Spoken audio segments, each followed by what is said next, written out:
Monsieur le Président, Mesdames et Messieurs les membres du jury, cher auditoire et chère contradictrice, Émilie. Compagnons, mangez des pommes. Cette phrase, devenue culte dans l'émission des Guignols de l'Info, a révolutionné l'image de Jacques Chirac, faisant de lui un homme du terroir, un homme de verger. Bon nombre de personnes ont pensé que cette phrase était sienne et qu'elle s'apparentait à son slogan présidentiel. La France pour tous s'éclipsait peu à peu pour laisser place à celui de la pomme et de sa sympathie. Jacques Chirac avait-il eu raison de manger des pommes? Mais tout d'abord, qu'est-ce que la raison? La raison est liée à la faculté permettant à l'être humain de connaître, de juger et d'agir conformément à des principes. Ensuite, le verbe transitif manger, sans trop de surprise, se rattache à l'action d'avaler un aliment pour se nourrir. Enfin, il ne me semble pas forcément nécessaire de définir ce qu'est une pomme. Mais pour les moins érudits d'entre vous, je rappellerai uniquement que c'est le fruit du pommier. Il en existe plusieurs variétés, telles que la Granny, la Golden ou la Pink Lady. On en trouve aussi des plus majestueuses, comme la reine des rainettes, comme l'été Bernadette, ou encore la reine du gala, des juristes, bien entendu. Mais pourquoi cet engouement envers les pommes? Pourquoi manger des pommes? Et enfin, mais surtout, avait-il eu raison d'en manger? Autant de questions qui ont dû tirailler votre esprit, j'en suis sûre. Dans tous les cas, je me dois de vous convaincre, car oui, j'en suis persuadée, M. Chirac a bien fait. Il a bien fait car, premièrement, la pomme a d'excellentes vertus pour la santé. Et secondement, elle lui a permis de se rapprocher de la foule et de se faire élire, lui offrant ainsi le pouvoir et la connaissance. Mais quels sont alors les bienfaits de la pomme?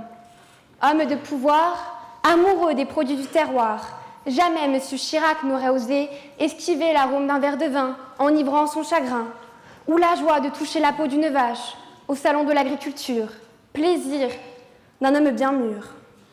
Et encore moins au bonheur intense de croquer dans le fruit défendu, afin d'en gagner la vertu.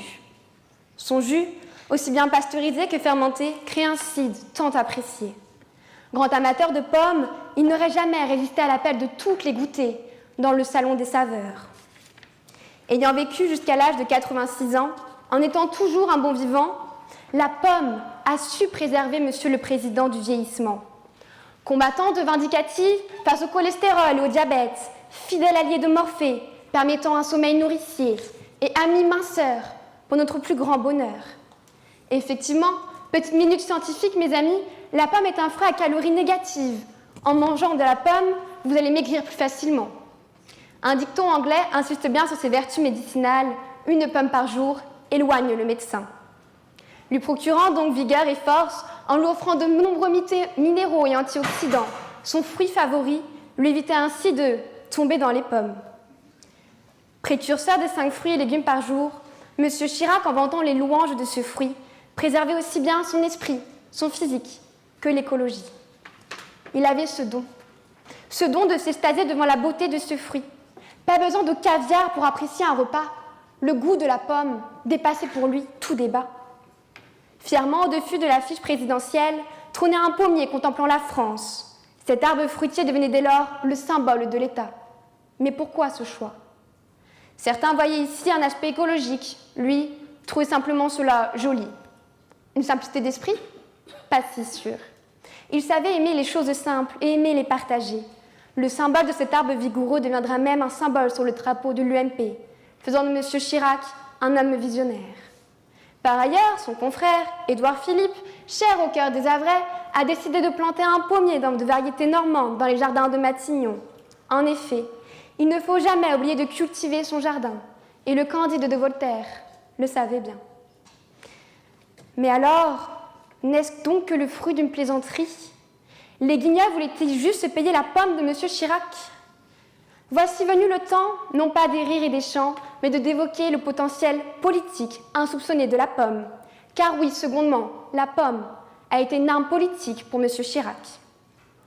En cueillant les pommes corésiennes à son enfance, en se délectant de son poste de ministre de l'Agriculture et en récoltant les voix lors des campagnes présidentielles de 1995, Jacques Chirac a su trouver sa place au sein de la politique.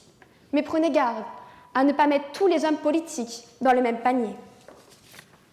Sans la pomme, M. Chirac n'aurait jamais été président. Faible dans les sondages, avec uniquement 15% d'attention de vote face à Jacques Delors ou encore face à Balladur, la pomme a renoué le contact entre le candidat et le cœur de tous les Français. Homme proche des foules et des commerçants, il savait faire du simple geste de manger une pomme un rassemblement. Effectivement, quoi de plus simple que de manger une pomme? Tous les citoyens pouvaient s'offrir ce geste anodin, les rapprochant peu à peu du jardin politique. Fruit préféré des Français avec 16 kilos de fruits mangés par an, la pomme unit les foules et les passions, les rencontres avec les agriculteurs dans le salon ou avec les citoyens dans leur maison. De plus, M. Chirac n'avait pas peur de rencontrer des pépins en prenant des décisions importantes pour son État. Fin du service militaire, fin du septennat, refus face aux USA d'entrer en guerre avec l'Irak, ou des projets encore plus culturels, comme l'inauguration du quai Branly. Que de projets et travaux qui n'ont point effrayé l'homme qu'il était.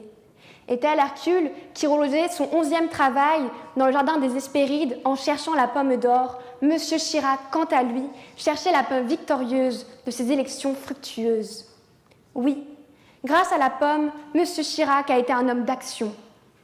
Mais n'oubliez pas que la symbolique de la pomme est au-dessus de tout cela. En effet, elle est considérée comme un fruit mythique et mystique, symbole de sagesse et de pouvoir, que M. Chirac a su détenir aisément en devenant président. Symbole de modernité également, et ce n'est pas Steve Jobs qui aurait dit le contraire. Il ne lui a suffi que d'un croc pour créer sa marque.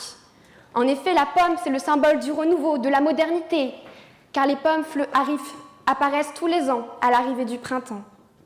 C'est également le symbole de la connaissance. M. Newton n'a-t-il pas découvert les lois sur la gravité et la pesanteur justement grâce à une pomme? Sans pomme, nulle science. Sans pomme, nul savoir. Alors, en guise de conclusion, à la question de savoir chez Jacques Chirac a-t-il eu raison de manger des pommes, on ne peut évidemment que répondre par l'affirmative. En effet, outre ses bienfaits sur la santé et le bien-être qu'elle nous procure, la pomme est aussi le symbole de pouvoir, de connaissance, de simplicité. Sans la pomme, M. Chirac n'aurait jamais vécu aussi vieux. Sans la pomme, M. Chirac n'aurait jamais été aussi apprécié par le peuple français. Sans la pomme, le salon de l'agriculture ne serait même pas réputé. Et sans sa pomme d'Adam, M. Chirac ne serait jamais devenu président. Avant de vous laisser, chères contradictrices, cueillir la pomme de notre discorde, je voudrais vous rappeler que la pomme nous permet donc de prendre de bonnes décisions et d'être aimés du public. Alors, pour conclure, cher jury, je vous tends cette pomme en espérant qu'elle vous rende les idées claires. Je vous remercie.